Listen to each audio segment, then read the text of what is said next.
আসসালামু আলাইকুম, স্বাগত জানাচ্ছি চ্যানেল আই সংবাদে। সংবাদ কক্ষে আপনাদের সাথে আছি আমি প্রিয়াঙ্কা। বিস্তারিত সংবাদের শুরুতেই জানিয়ে দিচ্ছি ফ্রেশ প্রিমিয়াম টি সংবাদ শিরোনাম। ভারতের উত্তরপ্রদেশে ধর্মীয় অনুষ্ঠানে হুড়োহুড়িতে পদপিষ্ট হয়ে মৃতের সংখ্যা বেড়ে 116, হতাহতের বেশিরভাগই নারী ও শিশু। অবহেলায় নষ্ট হয়ে গেছে 2,500 কোটি টাকার 1,10,000 ইভিএম মেশিন, আগামী নির্বাচনে অনিশ্চিত এর ব্যবহার। এবং ব্রিটেনের পার্লামেন্ট নির্বাচনে জনমত জরিপে এগিয়ে লেবার পার্টি, ভোটের লড়াইয়ে টিউলিপ সিদ্দিক সহ বাংলাদেশি বংশোদ্ভূত 34 প্রার্থী।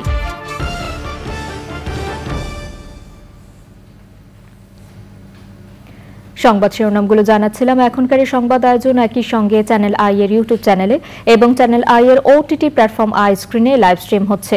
যাচ্ছে বিস্তারিত সংবাদে।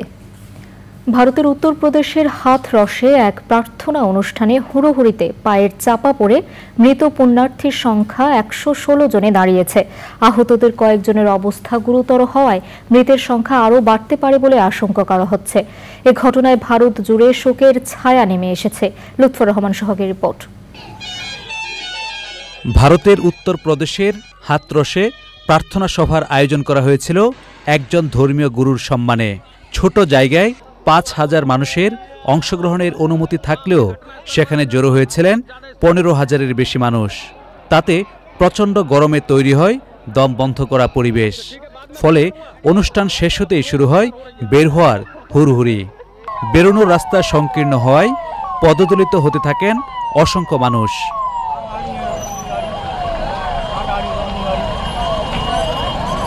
আহত অবস্থায় ট্রাক, টেম্পো, বাস, মোটরসাইকেলে করে অন্তত 150 জনকে হাসপাতালে নেওয়া হয়। হাসপাতালের ভেতরে বাইরে অনেকের মরদেহ পড়ে থাকতে দেখা গেছে। চিকিৎসক না থাকায় মৃত্যুর সংখ্যা বেড়েছে বলে অভিযোগ করেছেন স্বজনরা। অব্যবস্থাপনার জন্য প্রশাসন ও পুলিশকে দায় দিচ্ছেন তারা। প্রার্থনা সভায় কিভাবে এত লোক জমায়েত হলো তা নিয়ে প্রশ্ন তুলছেন অনেকে। আয়োজকদের বিরুদ্ধে ব্যবস্থা নেওয়ার নির্দেশ দিয়ে উচ্চ পর্যায়ের তদন্ত কমিটি করেছে উত্তরপ্রদেশ সরকার। পরিস্থিতি সামলাতে সব ধরনের সহযোগিতার আশ্বাস দিয়েছেন ভারতের প্রধানমন্ত্রী নরেন্দ্র মোদী। লুৎফর রহমান সোহাগ, চ্যানেল আই। নির্বাচন কমিশনের যত্নের অভাবে 1.5 লাখ ইভিএম এর মধ্যে নষ্ট হয়ে গেছে 2,500 কোটি টাকার 1,10,000 ইভিএম। ইভিএম প্রকল্প প্রধান কর্নেল সৈয়দ রকিবুল হাসান বলেছেন, প্রকল্পের মেয়াদ না বাড়ালে গচ্চা যাবে রাষ্ট্রের প্রায় 4,000 কোটি টাকা। অনিশ্চিত হয়ে পড়বে আগামী নির্বাচনে ইভিএম এর ব্যবহার। সময় ইসলামের রিপোর্ট। 2018 সালে 5 বছরের জন্য প্রায় 4,000 কোটি টাকার ইভিএম প্রকল্প হাতে নেয় ইসি। কেনা হয় 1.5 লাখ ইভিএম। প্রতিটি ইভিএম কিনতে খরচ হয় 2,35,000 টাকা। এসব ইভিএমের জীবনকাল 10 বছর বলা হলেও 5 বছরের মাথায় অকেজো হতে থাকে একের পর এক ইভিএম। যত্নের অভাবে দিন দিন রাষ্ট্রীয় অপচয়ের মহা উৎসবে পরিণত হয়েছে রাজনৈতিকভাবে অমীমাংসিত এই প্রকল্প।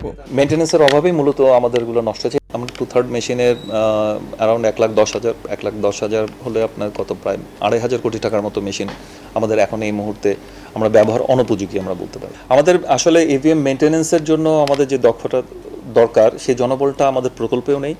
এই জনবলটা আমাদের কমিশন বা সচিবালয়তে নেই। প্রকল্প প্রধান বলছেন 5 বছরের ইভিএম প্রকল্পটির মেয়াদ ইতিমধ্যে 1 বছর বাড়ানো হয়েছিল। আরও 1 বছর বাড়াতে আবেদন করা হয়েছে পরিকল্পনা কমিশনে। আমাদের এই প্রকল্পটা ছিল 3,825 কোটি টাকার একটি প্রকল্প। ঝুলে রাখলে বা আমরা অনুমোদন না পেলে আমাদের সামনে 31 জুলাই বা জুলাই মাসের লাস্ট উইকে আমাদের অনেকগুলো পৌরসভা ইলেকশন আমাদেরকে রেসপন্সিবিলিটি দিয়েছে। তো আমাদের যেটা আছে, আমাদের যারা স্টাফ যারা বিশেষ করে আমাদের সিস্টেমের সাথে ইনভলভ আছে, যারা ডাটা কাস্টমাইজেশন করে, আমাদের মেইন সার্ভারে কাজ করে, তাদের অ্যাপয়েন্টমেন্টটা হওয়া জরুরি। ইসি মনে করছে ভারতীয় ইভিএম অল্প খরচের এবং বিশ্বাসযোগ্য। তবে প্রকল্প প্রধানের কথায় ভিন্ন সুর। তিনি বলছেন ভারতীয় ইভিএমে একজনের ভোট আরেকজন দিতে পারে। ইন্ডিয়ান ইভিএমকে যদিও বলা হয় এটা ইভিএম, বাট ইন্ডিয়ান ইভিএমটা একটা কাউন্টিং মেশিন ছাড়া আর অন্য কিছুই না। আর ইন্ডিয়ান ইভিএম মেশিনের সাথে আমাদের মেশিনটার কম্পারিজন করা যায় না। আমাদের ইভিএম মেশিনটা যেটা ছিল আসলে তৈরি করা হয়েছিল এটাকে ভোটারকে উদ্দেশ্য করে, অর্থাৎ ভোটার ব্যতীত ভোট দেওয়া সম্ভব না। নতুন কোনো অর্থ বরাদ্দ নয়। প্রকল্প প্রধান মনে করেন প্রকল্পের মেয়াদ আরও 1 বছর বাড়ালে প্রকল্পের বেঁচে যাওয়া 116 কোটি টাকা দিয়েই অচল ইভিএম সচল করা সহ কর্মকর্তাদের বেতন ভাতা দেয়া সম্ভব হবে। সোমা ইসলাম, চ্যানেল আই, ঢাকা। যুক্তরাজ্যের পার্লামেন্ট নির্বাচনে এবার পরিবর্তনের আভাস পাওয়া যাচ্ছে। বিভিন্ন জনমত জরিপ বলছে নির্বাচনে ঐতিহাসিক জনসমর্থন পেতে যাচ্ছে টিউলিপ সিদ্দিকের লেবার পার্টি। টিউলিপ সহ বাংলাদেশি বংশোদ্ভূত 34 প্রার্থী অংশ নিচ্ছেন এই নির্বাচনে। তৃতীয় মেয়াদে নির্বাচিত হলে এবার ইতিহাস সৃষ্টি করবেন টিউলিপ। আর এতে প্রথমবারের মতো কোনো বাঙালিকে দেখা যেতে পারে ব্রিটিশ মন্ত্রী হিসেবে। প্রায় 200 বছরের মধ্যে সবচেয়ে কম ভোট পেতে পারে 3 মেয়াদে প্রায় 15 বছর ক্ষমতায় থাকা ঋষি সুনাকের দল কনজারভেটিভ পার্টি। ইফতেখার উদ্দিনের রিপোর্ট। আগামীকাল অনুষ্ঠিত হবে যুক্তরাজ্যের পার্লামেন্ট নির্বাচন। 650 আসনের হাউস অব কমন্স নামে পরিচিত পার্লামেন্ট সরকার গঠনের জন্য প্রয়োজন 326 আসন। যুক্তরাজ্যের রাজনীতিতে টিউলিপ সিদ্দিক এক গুরুত্বপূর্ণ নাম।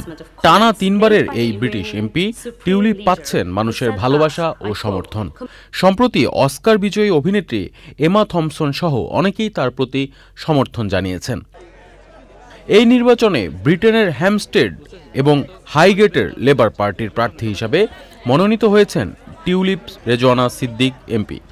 এই নির্বাচনে লেবার পার্টি জয়লাভ করলে বাংলাদেশি বংশোদ্ভূত হিসাবে প্রথম ব্রিটিশ মন্ত্রী হয়ে ইতিহাস সৃষ্টি হবে। যুক্তরাজ্যের পার্লামেন্টে 650 আসনে লড়ছেন 4379 প্রার্থী।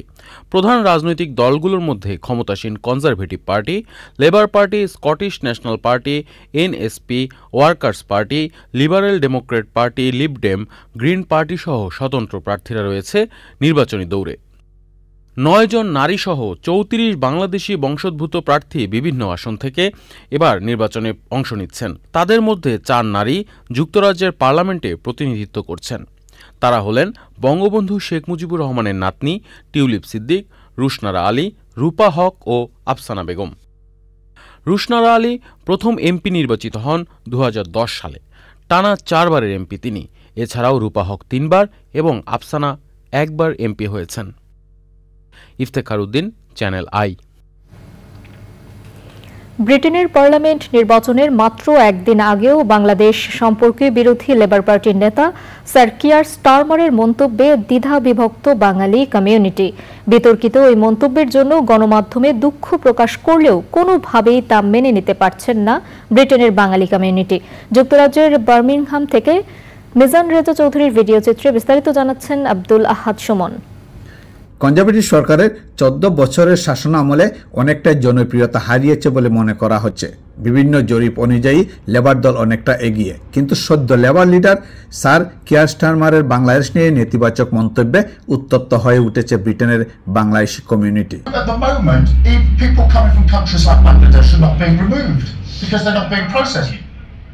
লেবার লিডার বিভিন্ন গণমাধ্যমে বাংলাদেশের নাম উদাহরণস্বরূপ উল্লেখ করা হয়েছে বললেও বিতর্ক থামছেই না। I'm very concerned about any upset I may have caused. That certainly wasn't my intention. I didn't mean to offend anyone or upset anyone, and I'm genuinely concerned that I have done so, not least because the relationship between Labour and the Bangladeshi community is very, very strong. ব্রিটেনের asylum record অনুযায়ী asylum আবেদনে বাংলাদেশের অনুপাত অনেক নিচে। তারপরও বাংলাদেশের নাম উল্লেখ করে বাংলাদেশকে নেতিবাচক দৃষ্টিকোণ থেকে দেখা হয়েছে বলে মনে করেন অনেকেই। রাজনীতিতে যুগ যুগ ধরে বাঙালিরা লেবার পার্টিকে সমর্থন দিয়ে যাচ্ছে, কিন্তু লেবার নেতা কিয়ার স্টারমারের মন্তব্যে আমরা প্রবাসী বাংলাদেশিরা খুবই হতাশাগ্রস্ত হয়েছি এবং মর্মাহত হয়েছি। নির্বাচনে বাংলাদেশি বংশোদ্ভূত মোট 34 জন প্রার্থী অংশগ্রহণ করছেন। পুরনোদের মধ্যে অনেকেই আবারও নির্বাচিত হওয়ার সম্ভাবনা রয়েছে এবং বিগত 3 মেয়াদে বিভিন্ন সেক্টরে শ্যাডো মিনিস্টার হিসেবে দায়িত্ব পালনকারী টিউলিপ সিদ্দিকী পাস করলে লেবার সরকারের মন্ত্রী হওয়ার সম্ভাবনা রয়েছে বলেও মনে করেন সাংবাদিক ও মানবাধিকার কর্মী ব্যারিস্টার তারেক চৌধুরী। এবং তাতে লেবার পার্টি সরকার গঠন করবে এটা প্রায় নিশ্চিত, বিভিন্ন জরিপে আসছে এবং বিপুল সংখ্যাগরিষ্ঠতা নিয়ে সরকার গঠন করবে। গত 100 বছরের ইতিহাসে এই ধরনের সংখ্যাগরিষ্ঠতা হয়নি বা কোনো সরকার পায়নি, এই ধরনের সংখ্যাগরিষ্ঠতা পাবে এবং সেই নির্বাচনে লেবার বিজয়ী হলে ব্রিটিশ বাঙালি 2 জন যদি তারা নির্বাচিত হন এমপি, রোশনারা আলী এবং টিউলিপ সিদ্দিক দুজনই ছায়া মন্ত্রিসভায় যেহেতু রয়েছেন তারা সরকার গঠন করলে মন্ত্রী হবেন, এটা প্রায় নিশ্চিত। ব্রিটেনের ভোট ব্যাংক কত বাঙালি কমিউনিটি আজ দ্বিধা বিভক্ত। লেবার লিডারের এমন মন্তব্যে শেষ বেলায় হিসেব নিকেশে পাল্টে যেতে পারে নির্বাচনী ফলাফল, এমনটি আশঙ্কা করছেন অনেকেই। সকল জল্পনার অবসান ঘটিয়ে শেষ পর্যন্ত কোন দলটি সরকার গঠনের সুযোগ পায় তা জানা যাবে আগামী বৃহস্পতিবার। যুক্তরাজ্যের বার্মিংহাম থেকে আব্দুল হাস সুমন, চ্যানেল আই। ছাদ কৃষির প্রয়োজনীয়তা নগরবাসীর কাছে তুলে ধরতে নভেম্বরে ছাদ কৃষি প্রদর্শনী মেলা আয়োজন করতে যাচ্ছে ঢাকা উত্তর সিটি কর্পোরেশন। ছাদ কৃষিতে আবাসন কর রেয়াত বাছাই পদ্ধতি নির্ধারণে ঢাকা উত্তর সিটির সভায় মেয়র আতিকুল ইসলাম এ ঘোষণা দেন। তানভীর আশিকের রিপোর্ট। স্থানীয় সরকার, পল্লী উন্নয়ন ও সমবায় মন্ত্রণালয় গত বছর ঘোষণা দেয় সিটি কর্পোরেশন ও পৌরসভা এলাকায় পরিকল্পিত ছাদ কৃষিতে আবাসন কর মওকুফের। এরই ধারাবাহিকতায় রিবেটযোগ্য ছাদ কৃষি বাছাই পদ্ধতি নির্ধারণ সম্পর্কে খসড়া নীতিমালা তৈরির সভা। ছাদে যে ধরনের গাছ লাগানো দরকার এই সম্পর্কে একটা পরামর্শ আমাদের হর্টিকালচার বিভাগ থেকে আসা দরকার। আমরা যে ওয়েস্ট ম্যানেজমেন্ট করি সিটি কর্পোরেশনের মধ্যে, এই ওয়েস্টটাকেই যদি লিঙ্ক আপ করা যায় ছাদ কৃষির সাথে, আমার মনে হয় যে ওয়েস্ট ম্যানেজমেন্টও অন্যভাবে বুস্ট আপ হবে স্যার, তাকে আমরা রিবেটটা দিতে পারবো। আর এর চেয়ে বড় চ্যালেঞ্জ হলো এটাকে মনিটরিং এ রাখা। কোন গাছ কোম্পানি ব্যবহার করে, কোম্পানি ব্যবহার করেও ফুল ও ফল দেয়, সবজি হয়, এই দিকটা আলোচনা করা যেতে পারে। আমরা এখন সোলার সিস্টেমটা রাখেছি, why not to harvest the rain water, এই প্ল্যানের মধ্যে রাখতে হবে। সভায় ছাদ কৃষি আরও ব্যাপকভাবে ছড়িয়ে দিতে বিভিন্ন পদক্ষেপের কথা তুলে ধরেন ঢাকা উত্তর সিটি কর্পোরেশনের মেয়র।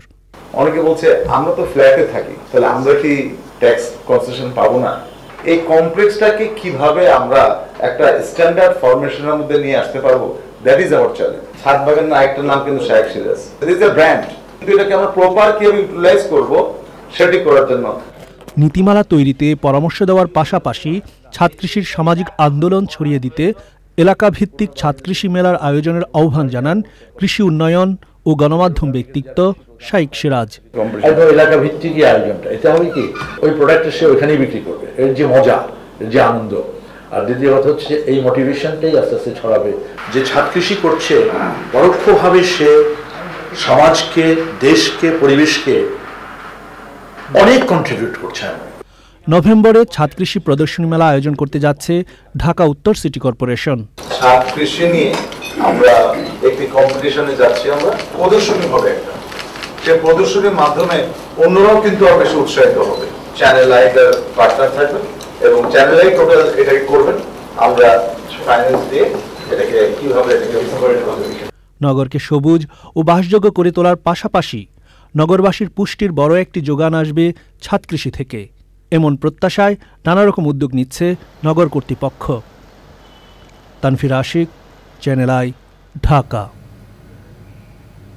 দর্শক, এবারে বিরতি এবং বিরতির পর যা থাকছে।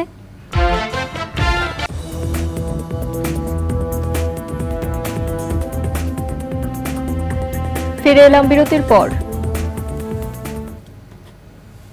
এবারে নিটোল টাটা কৃষি সংবাদ।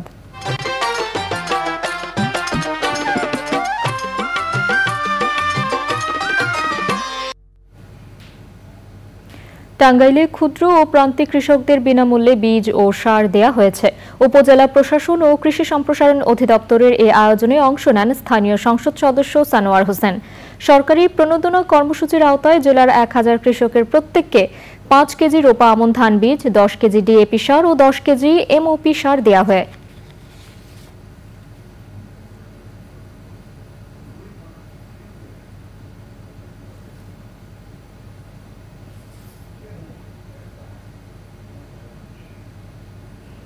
এবারে প্রকৃতি সংবাদ।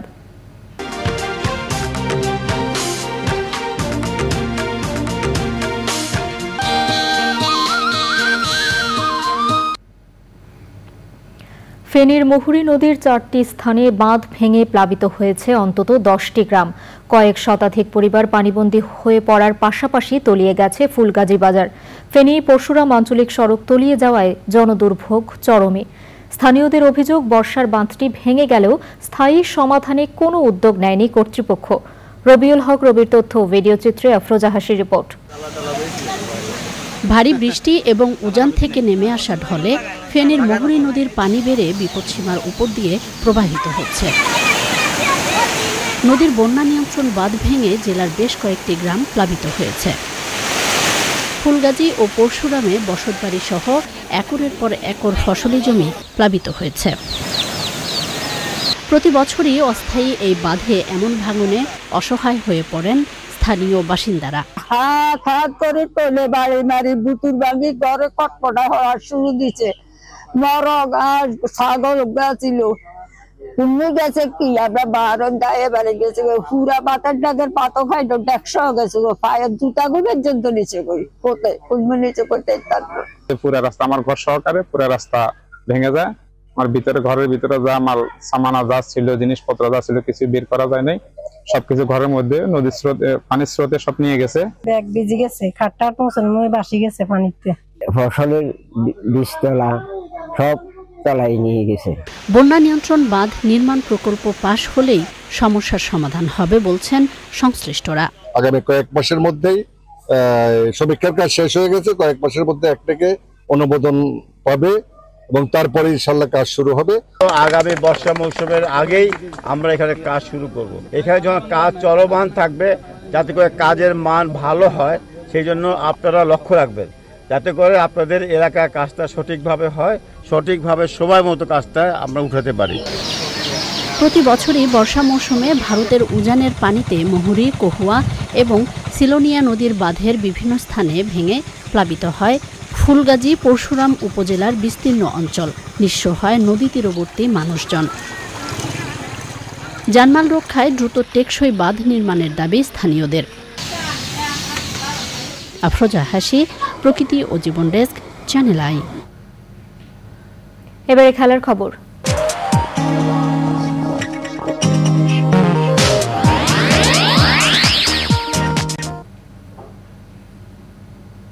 টি-20 বিশ্বকাপের গ্রুপ পর্বে বাংলাদেশের পারফরমেন্স নিয়ে বিসিবি সন্তুষ্ট হলেও সিনিয়র ক্রিকেটাররা প্রত্যাশা পূরণ করতে পারেনি বলে সভা শেষে জানিয়েছেন বিসিবির সভাপতি নাজমুল হাসান এমপি। চুক্তি অনুযায়ী 2025 ফেব্রুয়ারি পর্যন্ত থাকছেন হেড কোচ হাতুরু সিংহে। মেয়াদ বাড়ছে স্পিন বোলিং কোচ পাকিস্তানের সাকলায়েন মোস্তাকের।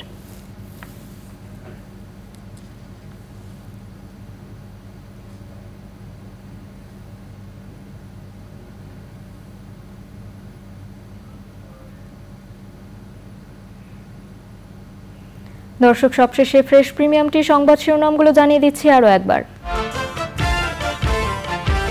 ভারতের উত্তরপ্রদেশে ধর্মীয় অনুষ্ঠানে হুড়োহুড়িতে পদপিষ্ট হয়ে মৃতের সংখ্যা বেড়ে 116, হতাহতের বেশিরভাগই নারী ও শিশু। অবহেলায় নষ্ট হয়ে গেছে 2,500 কোটি টাকার 1,10,000 ইভিএম মেশিন। আগামী নির্বাচনে অনিশ্চিত এর ব্যবহার। এবং ব্রিটেনের পার্লামেন্ট নির্বাচনে জনমত জরিপে এগিয়ে লেবার পার্টি। ভোটের লড়াইয়ে টিউলিপ সিদ্দিক সহ বাংলাদেশি বংশোদ্ভূত 34 প্রার্থী।